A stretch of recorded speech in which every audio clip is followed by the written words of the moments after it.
जय श्री कृष्ण चंद्र भगवान की जय, विष्णु भगवान की जय, देवी देवता ओम नमो भगवते वासुदेवाय नमः। श्री सत्यनारायण का चतुर्थो अध्याय।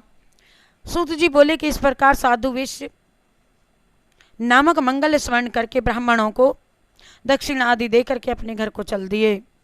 अभी वह कुछ ही दूर चले ही थे कि भगवान सत्यनारायण ने साधु वेश की मनोवृत्ति को जानने के लिए उस देश से दंडी का वेश धारण करके उनसे पूछा, हे वेश्य तेरी नाव में क्या है? धन के मद में तू चूर। वेश्य ने कहा, हे दंडी बाबा, क्या आपकी मुद्रा लेने की इच्छा है? मेरी नाव में तो बेल और पत्थर आदि भरे हैं। वेश्य के ऐसे निष्ठुर वचन सुन करके दंडी वेशधारी भगवान सत्यनारायण ने कहा, हे वेश्य, तुम्हारा वचन सत्य हो। और इतना कहकर के वेश्य के पास से हट करके कुछ दूर समुद्र के किनारे जा करके बैठे गए। दंडी के जाने के बाद में साधु ने महसूस किया कि नाव मेरी तो कुछ काफ़ी हल्की सी हो गई है और कुछ फूली सी भी लग रही है। ये बहुत चकित हुआ और कपड़ा हटा करके देखा। धन के स्थान पर बेल पत्थर देख करके उसे मूर्छा आ गई और उसके जमाता ने उसे संभाला और जल आदि छिड़क करके फिर होश में लाया गया। होश में लाने पर वह अपने धन के लिए विलाप करने लगा और उसके दामाद ने कहा, तब यह कहा कि इस प्रकार शौक क्यों करते हो? ये तो दंडी बाबा का श्राप है और वह दंडी सर्वसमर्थ हैं, इसमें कोई संशय नहीं।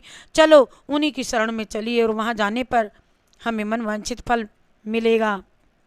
दामाद का कहना मान करके वेश्य दंडी स्वामी की शरण में गया और प्रणाम कर आदर पूर्वक बोला, हे प्रभु, मैंने जो कुछ भी आपसे कहा था उसके लिए मुझे क्षमा करें, मुझे क्षमा कर दें। ऐसा कहते समय महाशोक के व्याकुल हो गया और फिर वेश्य को रोते देख करके दंडी बाबा ने कहा, रो मत, सुनो सुनो साधु, तुम मेरी पूजा से विमुख हो गए हो, हे कुबुद्धि, इसलिए मेरी आज्ञा से ही तूने बार बार दुख को भोग रहे हो। और अब वेश्य को सारी बात समझ में आ गई। वह विनती करते हुए बोला, है वेश्य, कहने लगे, प्रभु, आपकी माया को तो ब्रह्मा आदि भी नहीं समझ सके, फिर मैं भला आपकी लीला को कैसे समझ सकता हूँ? ब्रह्मादि भी आपसे अद्भुत रूप व गुणों को नहीं जानते।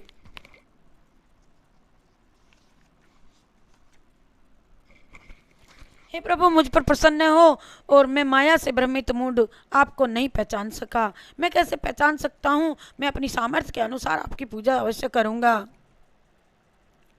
कृपया आप प्रसन्न हो और हे प्रभु, मेरा धन जैसा था पहले जैसा कर दो, वैसा ही कर दें। मैं आपकी शरण में हूँ, मेरी रक्षा करें, मेरी रक्षा करें। वैसे के ऐसे भी भक्ति युक्त वचनों को सुनकर के भगवान सत्यनारायण प्रसन्न हुए और वेश्य को मन चाहा वर दे करके अंतर्धान हो गए। तब वेश्य अपनी नाव पर आया तो उसने उसे धन से परिपूर्ण पाया। वह बोला, भगवान सत्यदेव की कृपा से मेरी मनोकामना आज पूर्ण हो गई। फिर उसने अपनी जमाता और साथियों सहित भगवान सत्यनारायण की पूजा की और भगवान सत्यदेव की कृपा पा करके साधु प्रसन्न होकर बोला, फिर नाव द्वारा अपने देश को चल दिया। अपने नगर के तट पर पहुंच करके उसने एक दूत को अपने घर पर भेज दिया और दूत ने साधु वेश्य के घर जा करके बताया कि आपके पति और दामाद सकुशल लौट आए हैं। ये जान करके वेश्य की पत्नी लीलावती अति प्रसन्न हुई और उस समय मैं अपनी पुत्री के साथ में भगवान श्री सत्यनारायण की व्रत कथा कर पूजन कर रही थी। कथा समाप्त करके उसने प्रसाद ग्रहण किया और अपनी पुत्री से अरे बोली, बेटी, मैं तेरे पिता को देख करके आती हूँ, तू भी प्रसाद ग्रहण करके चली आना। कह करके चली गई। कन्या ने काम समाप्त किया और बिना प्रसाद चरणामृत ग्रहण किए वह भी अपने पति से मिलने के लिए चल दी। अब देखते हैं बहुत कष्ट उठाए उन्होंने और प्रसाद ग्रहण ना करके पति के पास जब पहुंची तो इस प्रकार दामाद का अपमान कर प्रसाद का अपमान करते देख भगवान सत्यदेव फिर रोष्ट हो गए और उन्होंने उसके पति व धन को भरी नाव और को जल में डुबो दिया। यह देख करके कन्या को बड़ा दुख हुआ और वह चक्कर खा करके भूमि पर गिर पड़ी नाव को डूबते तथा कन्या को मूर्छित देख करके साधु को बड़ा आश्चर्य हुआ। मल्ला भी अचरज करने लगे। लीलावती बेटी की ऐसी हालत देख करके बहुत व्याकुल हुई और अपने पति से बोली, हे स्वामी, नाव सहित जमाता कहाँ चले गए? अरे ऐसे कहाँ गायब हो गए? मुझे तो लगता है कि ये अवश्य ही किसी देवता का प्रकोप है। आखिर भगवान सत्यनारायण की लीला को कौन समझ सकता है? यह कह करके वह पुत्री के साथ विलाप करने लगी। उसकी पुत्री ने कहा कि वह भी अपने पति के वियोग में अब यहीं पर जल में समाधि ले लेगी। यह देख करके वे सब बहुत दुखी हुआ और उसे समझते देर नहीं लगी कि वह सब भगवान सत्यदेव से कुपित हो जाने के कारण ही तो हुआ है। पुत्री या पत्नी से अवश्य ही कोई ना कोई भूल हो गई है। आखिर उनकी माया को कौन समझ सकता? मैं स्वयं उनकी माया से मोहित हूँ। उसने उन्हें अपने पास बुला करके अपनी शंका व्यक्त की और बोला, मैं विधि विधान में से भगवान सत्यनारायण का पूजन करूँगा, वे मेरी पुत्री को क्षमा कर दें। और उसने उन्हें अपने पास बुला करके अपनी शंका व्यक्त की, विधि विधान से सत्यनारायण का पूजन करूँगा, वे मेरी पुत्री को क्षमा कर दें। वह हर बार भगवान से क्षमा याचना करने लगा। भगवान सत्यदेव उस पर अति प्रसन्न हो गए। तभी भविष्यवाणी हुई कि ये साधु, तेरी पुत्री मेरा प्रसाद छोड़ करके अपने पति को देखने चली आई थी, इसी कारण इसका पति नौका सहित अदृश्य हो गया। यदि वह घर आकर के प्रसाद ग्रहण करके आए तो इसका पति उसे अवश्य मिल जाएगा। इसमें कोई संशय नहीं है, वेश्य की पुत्री ने भी यह भविष्यवाणी सुनी थी। और जब तत्काल वह घर गई तो प्रसाद ग्रहण किया।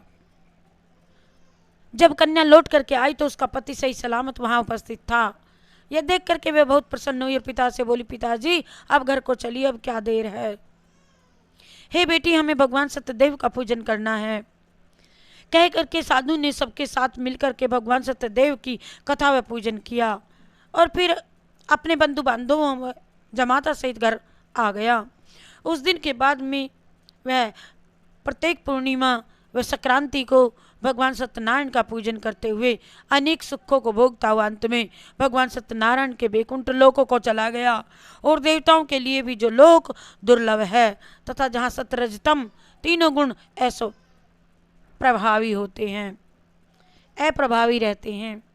ओमिति श्री स्कंदे पुराणे रेवावा खंडे सत्यनारायण व्रत कथायाम चतुर्थो अध्याय समाप्त। बोलो जय श्री सत्यनारायण भगवान की जय। श्रीमन नारायण नारायण नारायण भजमन नारायण नारायण नारायण हरिहर नारायण नारायण नारायण। हे नारायण नारायण नारायण सत्यनारायण नारायण नारायण।